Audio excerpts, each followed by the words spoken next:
நீங்க காடி loan, personal loan இல்ல வீடு லோன் ஏதாவது ஒன்னு அப்ளை பண்றதா இருந்தா இந்த ஒரு விஷயம் இல்லனா இதுக்கப்புறம் உங்களுக்கு லோன் கிடைக்க போறது இல்ல. அந்த விஷயம் என்னன்னு பாக்கிறதுக்கு முன்னாடி என்னோட அக்கௌண்ட் இதான் முதல்ல பாக்குறீங்கன்னா இப்ப ஃபாலோ பட்டனை கிளிக் பண்ணிக்கங்க. இந்த மாதிரி லேட்டஸ்டான ப்ராப்பர்ட்டி சம்பந்தப்பட்ட இன்ஃபர்மேஷனோ பேங்கோட லோன் சம்பந்தப்பட்ட இன்ஃபர்மேஷனோ உங்களுக்கு தேடி வந்துகிட்டே இருக்கும். ஆரம்ப காலகட்டத்தில் நம்ம பிடிபிடிஎன் ஏதோ காசு கட்டாம வச்சிருந்தோம்னு வச்சுக்கோங்களேன், நம்ம இப்ப போய் அந்த அவுட்ஸ்டாண்டிங் கிளியர் பண்ணிட்டாலும் ரீஸ்ட்ரக்சர் பண்ணாலும் நம்மளுக்கு லோன் கொடுப்பாங்க. போன மாசத்துல இருந்து என்ன பண்ணிருக்காங்க அப்படின்னு பாத்தீங்கன்னா, என்னதான் நீங்க ரீஸ்ட்ரக்சர் பண்ணாலும் சரி இல்ல என்னதான் நீங்க உங்களோட அவுட்ஸ்டாண்டிங் கிளியர் பண்ணாலும் சரி, நீங்க மொத்த பிடிபிடிஎன் கடத்தை கட்டி முடிச்சா மட்டும்தான் உங்களுக்கு பேங்க் லோன் கொடுப்பாங்கன்னு சொல்லி ஒரு சில பேங்க் கொண்டு வந்திருக்காங்க.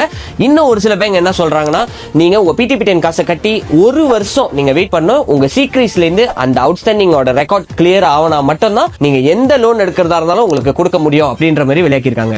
இது ஒரு ரொம்ப முக்கியமான விஷயம் கைஸ். ஏன்னா பிடிபிடின்ற ஒரு விஷயத்தை நம்ம வந்து அலட்சியமா நிறைய பேர் எடுத்திருக்கோம். ஏன்னா அது வந்து சாதாரண ஒரு விஷயம் தானே, நம்மளுக்கு தேவைப்படுறப்ப கட்டிக்கலாம் அப்படின்னு.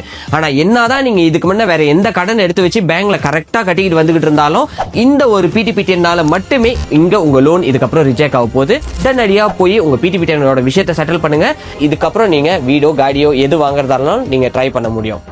இந்த வீடியோவை இப்பவே உங்களுக்கு சுத்தி இருக்கிற ஃப்ரெண்ட்ஸ் அண்ட் ஃபேமிலி மெம்பர்ஸ் எல்லாருக்கும் ஷேர் பண்ணுங்க. ஏன்னா நிறைய பேர் பிடிபிடிஎன் தானே அப்படின்னு சொல்லி ஒரு அலட்சியமா விட்டுருக்காங்க. ஆனா அதோட விளைவுகள் என்னன்னு சொல்லி அவங்களுக்கு இப்ப தெரியாது. இன்னும் ஒரு மாசமோ 2 மாசமோ வீடு லோன் அப்ளை பண்ண போறப்பதான் அவங்களுக்கு தெரியும். சோ முடிஞ்ச அளவுக்கு எல்லாருக்கும் ஷேர் பண்ணுங்க. இந்த ஒரு விஷயம் தெரிஞ்சுக்கிட்டாங்கன்னா அவங்க இப்பயே இதை சரிப்படுத்திக்கலாம்.